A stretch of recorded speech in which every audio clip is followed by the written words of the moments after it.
Taiwan's recent coronavirus surges have brought together all levels of government in the first nationwide coordination.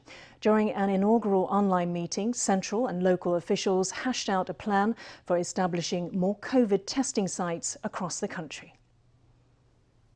Government officials at the central and local levels held Taiwan's first national epidemic prevention meeting on Thursday. At a press conference after the event, CECC Deputy Chief Chen Tsung-yen announced that the central and local governments had reached a consensus on 6 issues. We asked the 22 cities, counties and municipalities to determine their infection hotspots and take stock of the supplies they would need to set up testing sites at the hotspots.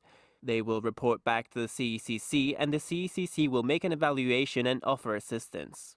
Local governments agreed to provide a list of places frequented by a large number of COVID cases, as well as places where many residents are testing positive. Then the CECC will determine whether to establish a test site in the area. During the meeting, officials also discussed the medical procedures for people who are diagnosed with COVID, how they will be treated and transported if necessary. They agree that the CECC will establish an SOP for all local governments to follow. The CECC will also provide medical resources to local governments upon request. Local governments will be allowed to release details on places visited by infected people before their diagnosis.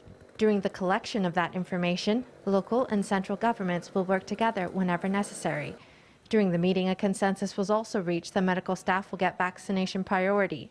Now that Taiwan is on a level 3 COVID alert, local and central governments pledged to work together to fight the virus and to fight disinformation. Recently, a lot of online groups have popped up claiming to be from the CDC or impersonating disease prevention experts. We must reiterate that establishing these fake groups constitutes fraudulent behavior and may be in violation of Article 339-4 of the Criminal Code. This fraudulence is punishable with at least 1 and up to 7 years of prison. Pushing against the tide of disinformation, Chen pulled up placard after placard of reminders. He asked the public to fact-check before sharing things online to avoid getting a stiff fine.